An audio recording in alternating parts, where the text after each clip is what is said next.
Hey there, welcome to another episode of Blackpack Homestead. I'm gonna go down here and check on these chickens.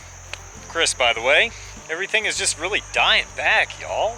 It's just dying back. I'm gonna have to redo this whole garden, I'm thinking. Check it out.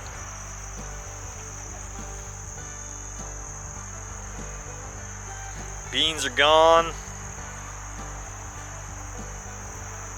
Gotta collect my radish pods. Still some beans on there. There's my lazy housewife bean. Getting some good beans off that one. Big old beans. That's the big ones. The big greasy beans. These little ones. Look at that.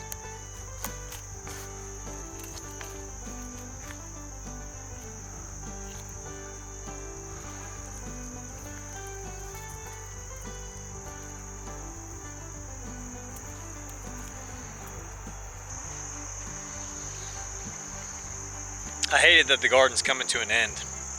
I love to come down here and just eat. Just eat and eat and eat. Guys, I got so many dehydrated tomatoes right now. That dehydrator's been going since Sunday. Since Sunday, 24/7 it's been running. Put it outside, that way it doesn't heat the house up. Learn the first time, don't do that. It only takes once. I don't know if you guys ever had experience with dehydrators, but yeah, it's just constant flow of warm air. And it heats up any area it's in. Got to put it outside when you dehydrate. Watch the weather too, because if it's raining, like we've been getting the evening storms here in western North Carolina, humidity, I mean, it's just how it is. It's hard to dry something when it's got 100% humidity in the air.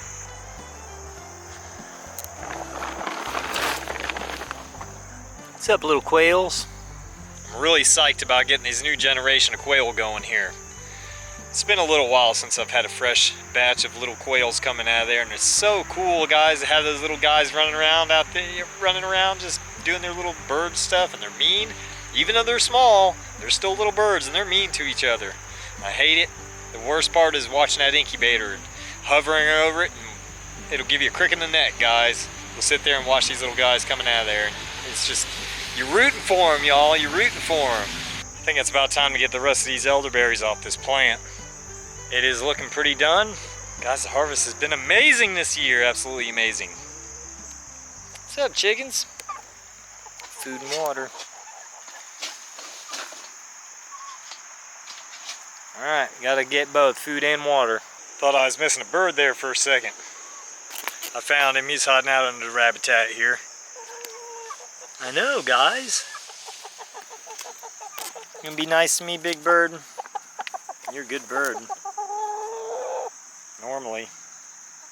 Everything's been really good here on the homestead. The rabbits, the chickens have all been good. I'm fixing to do this rabbit harvest here very shortly.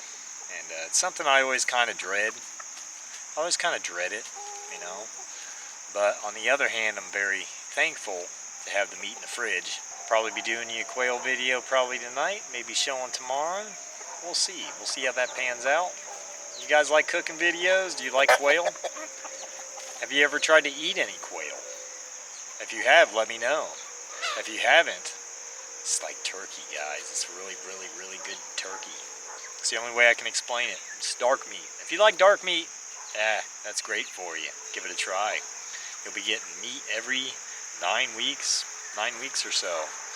Because once you hit that 9-week mark, guys, with the quail, they're adults, and they are laying eggs, and they're having their own offspring. So I found it to be very productive. And as for kids and stuff, it's really good for kids. I think, you know, if you got a kid that knows how to handle an animal, yeah, quail shouldn't be a problem. It really should. Cooking vids, y'all. I gotta get you some cooking vids going. There's Tin Man right there. Well, likes Tin Man. I think he's pretty cool. Getting a little older. Big bird there is beautiful, but I may have to get rid of him. He's sketchy. Is harvest day something that y'all kind of dread a little bit, or is it just me? I mean, I don't really dread it, but I do dread it. It's a strange feeling. It's always an odd day, and it's like a bittersweet day. It's kind of sad. I mean, you devote all your time and effort into these guys, and then, yeah, it's the end. I mean, it's the end for them. It's how it is. But there's no retirement home for old roosters, y'all, so, yeah, this is what happens to roosters when you have too many of them. Chickens are great animals to have. I highly recommend it. I think you ought to get a couple just for security issues and the fact that they will produce you an egg every day, you know, food security. Food security is important, guys, you know. Look at the world around you. A couple eggs a day, 1 or 2 eggs a day, doesn't take much. And it adds up. I mean, you know, adds up. You can actually take an egg and sit it on your shelf and not wash it, and it'll be shelf stable for a month, guys, for 1 month. There's other ways that you can preserve them and make it last even longer, but that's just the standard. Stick it on your shelf, you're good to go for a month. You know, overseas they don't even wash their eggs, they just put them right on the shelf. And for somebody that's not from there, they see that, it kind of freaks them out a little bit. But here in the US, we wash our eggs, we put them on the shelf, or refrigerate them. Overseas, they tend to just not wash them, because there's a bloom on the egg that protects the egg, guys, for a month. And they just put them right on the shelf and you're good to go. I think, I kind of like the idea of not having to refrigerate them and take up my refrigerator space. But yeah, awesome. I'm going to leave you here with the chickens for a second while I get some water.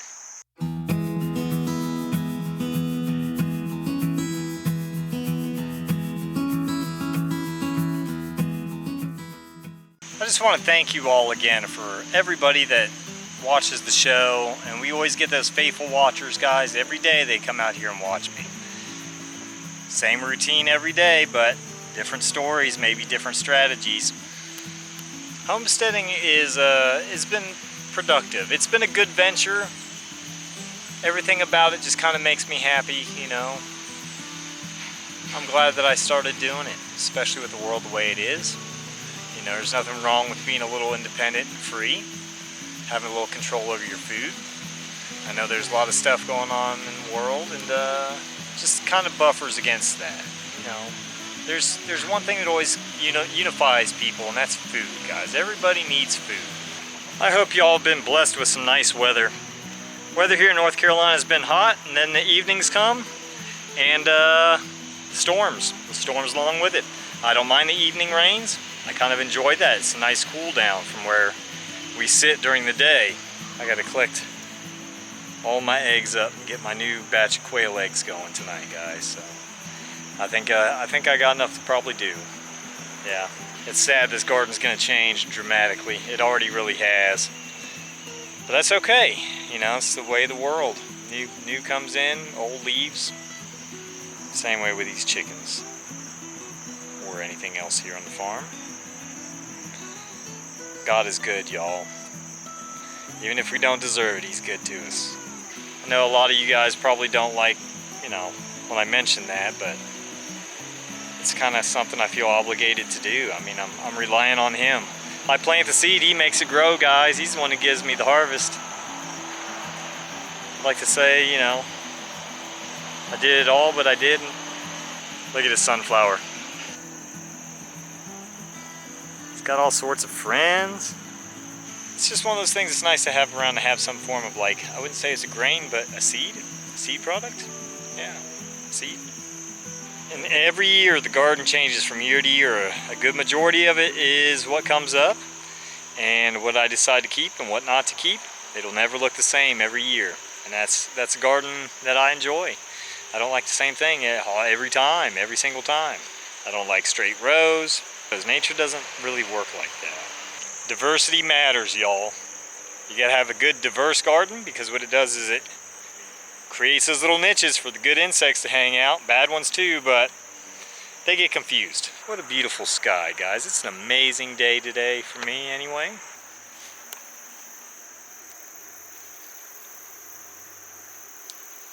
When it's hot and down here and I don't want to get something to drink, I just munch on a tomato. Not as good as those purple tomatoes. Ain't no way. Those purple tomatoes are the best. If you guys have never grown those purple tomatoes, I've had more folks taste the purple tomato and prefer it over other tomatoes. They're just flavorful, guys. They're super good. Everything's good here on Vlogust for Vlogust 26th. Okay, until tomorrow, I suppose. God bless, bye-bye, and we'll see you again here at the Blackpack Homestead.